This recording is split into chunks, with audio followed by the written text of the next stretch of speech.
नमस्कार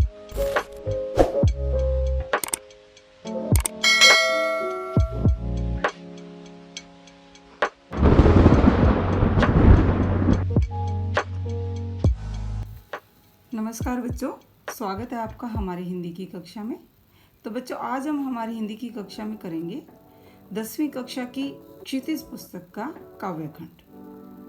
काव्यखंड में आज हम करेंगे प्रसिद्ध कवि सूर्यकांत त्रिपाठी निराला जी के द्वारा रचित कविता उत्साह। उत्साह कविता का सरलार्थ आज हम करेंगे। तो कविता का सरलार्थ करने से पहले मैं आपको थोड़ा सा इस कविता के बारे में बताना चाहती हूँ। ये कविता निराला जी ने अपने प्रिय विषय बादल पर लिखी है। मैं आपको बताना चाहूंगी, निराला जी का प्रिय विषय बादल रहा है और उन्होंने बादल पर अनेक कविताएं लिखी हैं। उसी प्रकार ये कविता भी बादल का ही एक आह्वान गीत है।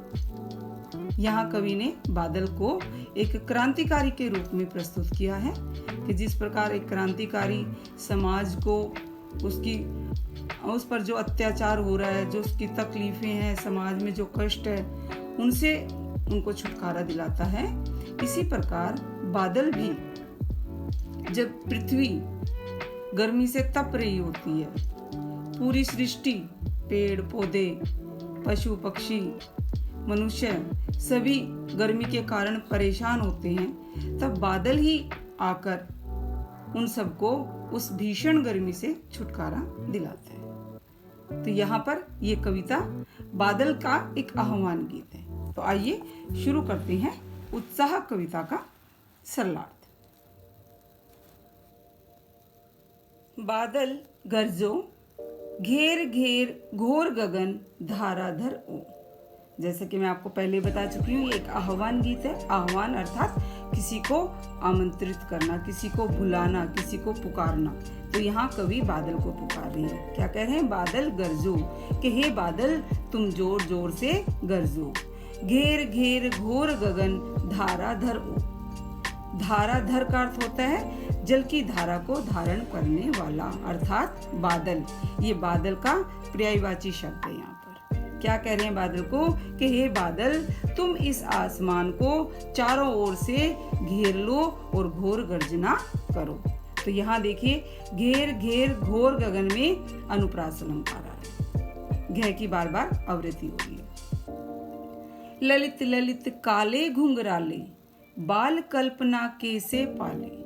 अब यहाँ कवि बादल की सुंदरता के बारे में बता रहे हैं, बादल को बता रहे हैं कि वो कितने सुंदर हैं। तो यहाँ बादल का मानवीकरण कर दिया है। तो यहाँ मानवीकरण अलंकार।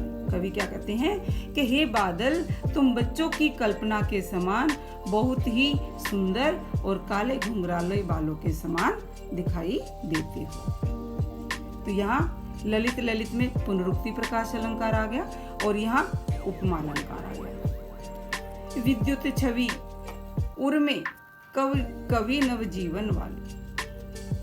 क्या कह रहे हैं? विद्युत छवि उर्मे, आपके हृदय में, उर माने हृदय में, तुम्हारे हृदय में विद्युत बिजली की छवि शोभा पाती है। बिजली रूपी छवि। तो कौन सा अलंकार? रूपक अलंकार है कि तुम्हारे हृदय में बिजली की जो शोभा है वो विराजमान है। जिस प्रकार एक कवि हमेशा अपने हृदय में नवजीवन के गीत गाता है, उसी प्रकार तुम्हारे हृदय में भी बिजली की छवि शोभा पाती है। वज्र छिपा नूतन कविता फिर भर दो, बादल गरजो। क्या कहते हैं कि तुम्हारी गरज में एक वज्र की शक्ति छिपी हुई है। तुम वज्र के समान घोर गर्जना करने वाले हो। नूतन कविता फिर भर दो, बादल गरजो।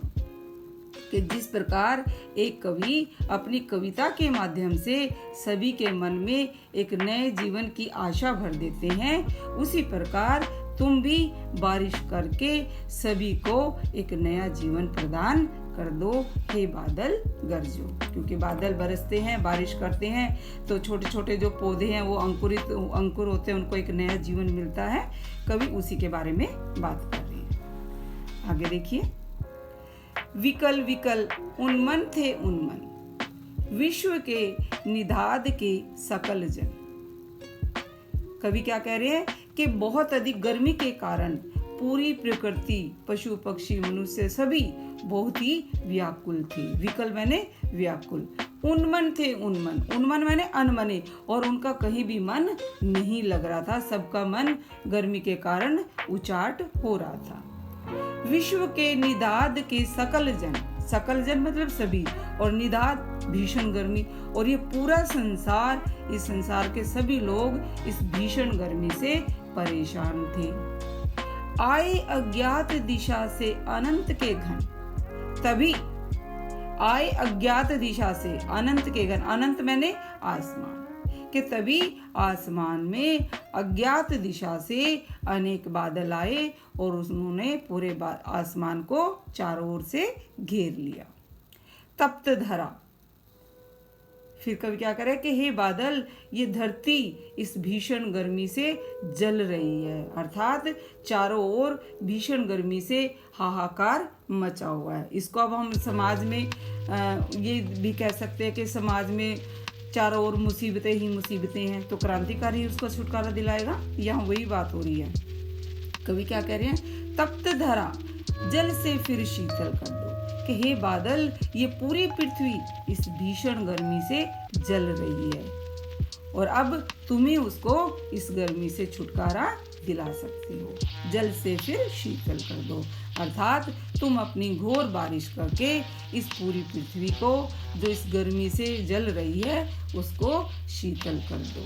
अर्थात एक प्रकार से कवि क्रांतिकारी के रूप में कह रहे हैं कि समाज में चारों ओर अत्याचार और अनेक प्रकार की बुराइयां फैली हुई है, जिससे पूरा समाज परेशान है।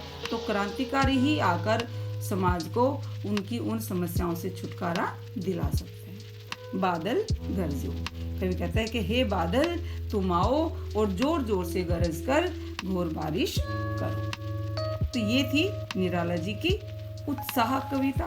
बहुत ही छोटी सी और बहुत ही महत्वपूर्ण कविता है। इसमें देखिए अनुप्रास अलंकार आ गया, पुनरुक्ति प्रकाश अलंकार आ रहा है, उपमा अलंकार आ रहा है, और रूपक अलंकार और एक मानविकरण अलंकार। तत्सम शब्दों का बहुत अधिक प्रयोग किया है, साहित्यिक हिंदी भाषा है, और छंद कौन सा है, मुक्त छंद का प्रयोग किया है। मैंने बहुत प्रयास किया है कि आपको बहुत ही आसान और सरल भाषा में इस कविता का अर्थ समझा सके। आशा करती हूँ आपको ये कविता बहुत अच्छे से समझ में आ गई होगी।